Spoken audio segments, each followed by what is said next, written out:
భారత స్వాతంత్ర్యం కోసం పోరాడిన యోధుడు, మన్యం వీరుడు, అగ్గి పిడుగు అల్లూరి సీతారామరాజు.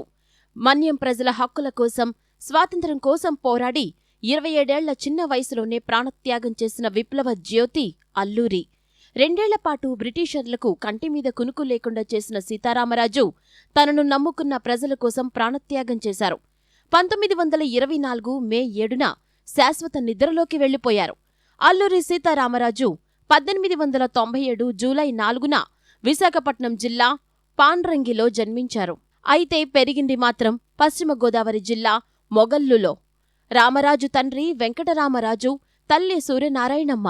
9వ తరగతి వరకు చదివిన అల్లూరి సంస్కృతం, జ్యోతిష్య శాస్త్రం, జాతక శాస్త్రం, విలువిద్య, గుర్రపు స్వారీలో ప్రావీణ్యం పొందారు. 1917లో విశాఖపట్నం జిల్లా కృష్ణదేవిపేట ద్వారా మన్యంలోకి అడుగుపెట్టారు.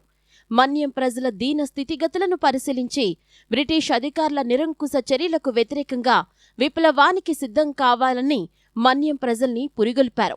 సీతారామరాజు తన ప్రధాన అనుచరుడు, సేనాని గాము గంటం దొరతో పాటు మిగిలిన అనుచరుల సాయంతో బ్రిటిష్ అధికారులపై విప్లవానికి తెరతీశారు. అల్లూరి సీతారామరాజు 1922 ఆగస్టు 22న చింతపల్లి పోలీస్ స్టేషన్పై తొలిసారి దాడి చేశారు. 23వ తేదీన కృష్ణదేవిపేట పోలీస్ స్టేషన్, 24న తూర్పుగోదావరి జిల్లా రాజవొమ్మంగి పోలీస్ స్టేషన్పై దాడి చేశారు. ఈ 3 స్టేషన్లపై దాడి ద్వారా భారీగా ఆయుధాలను సేకరించుకుని విప్లవం ప్రారంభించారు.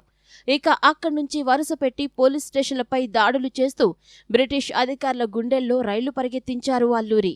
ఈ విప్లవాన్ని ఎలాగైనా అణచివెయ్యాలని నిర్ణయించుకున్న బ్రిటిష్ ప్రభుత్వం మన్యంలో ముమ్మర చర్యలు చేపట్టి చాలామంది రాజు అనుచరులను చంపేసింది. బ్రిటిష్ ప్రభుత్వం మన్యం ప్రజలను కాల్చుకు తినడం మొదలుపెట్టింది. ప్రభుత్వం ప్రజల్ని పెడుతున్న కష్టాలను చూడలేని రాజు ప్రాణత్యాగానికి సిద్ధపడ్డారు. 1924 మే 7న విశాఖపట్నం జిల్లా మంప గ్రామానికి సమీపాన రాజు స్వయంగా లొంగిపోయారు. సీతారామరాజుపై పగతో రగిలిపోతున్న బ్రిటిష్ అధికారులు ఆయన్ను చింతచెట్టుకు కట్టి కాల్చి చంపారు.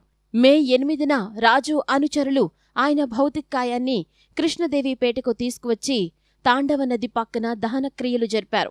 సీతారామరాజు ఆశించి కలలుగన్న స్వాతంత్ర్యం ఆయన ఆత్మత్యాగం చేసిన 28 సంవత్సరాలకు ఆగస్టు 15, 1947న భారత ప్రజలకు లభించింది.